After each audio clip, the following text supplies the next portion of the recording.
Avant de découvrir l'or, il faut franchir ce bloc d'acier étincelant, cette muraille de 7 tonnes. Passer cette porte blindée, on pense déjà toucher le métal précieux. Non, c'est simplement l'antichambre. Il faut être patient et descendre encore à 26 mètres sous terre. Et devant nous, une seconde porte colossale. Seuls 5 agents de la Banque de France ont un accès permanent au coffre et donc les clés pour nous y emmener. Pour des raisons de sécurité, les gardiens du trésor ne doivent pas être reconnus. Ils travaillent à la souterraine. C'est cette chambre inaccessible où dort l'or de la France depuis 1920. Pendant 4 ans, 1000 ouvriers ont construit cette forteresse souterraine.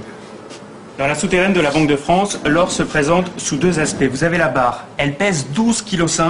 Cela représente à peu près 250 000 €. Et vous avez quelque chose de beaucoup plus léger, le lingot. Le lingot pèse 1 kg pour à peu près 20 ou 25 000 €.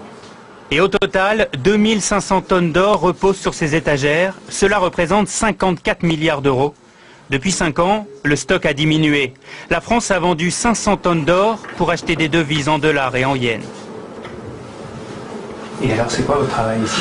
On y manipule énormément. Nous sommes que 3 en France à le faire. Et ça vous fait quoi de manipuler de l'or? D'abord, c'est beau. Et puis, c'est mythique. Il faut le voir. Il faut l'entendre aussi, parce que on dirait du cristal. Vous voyez, c'est un son. Et tout cet or a bien failli être volé. Nous sommes en juin 40. Les Allemands sont à Paris.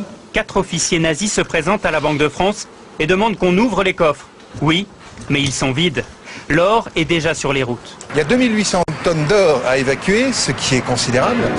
Vous avez donc de mémoire 400 ou 450 camions, parce qu'en plus il faut réquisitionner les camions, ils ne sont pas tous là, la plupart sont partis sur le front. On fait ça de nuit, et puis là donc on file vers les ports, et puis donc après on partait vers Dakar, vers les Antilles, vers les États-Unis, qui sont les 3 grandes destinations. Seule une caisse de 50 kilos d'or est déclarée perdue. Elle est tombée dans le port de Brest, et certains disent qu'elle a été repêchée.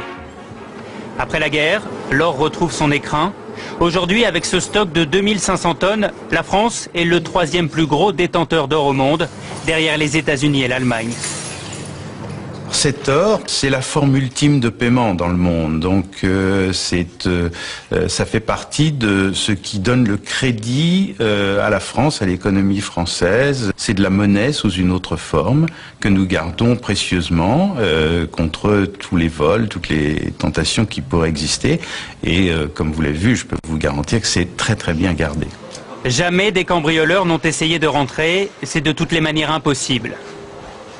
Avant de ressortir, nous longeons ces caisses en aluminium, encore de l'or. Et puis, au détour d'une salle, des sacs de pièces sonnantes et trébuchantes.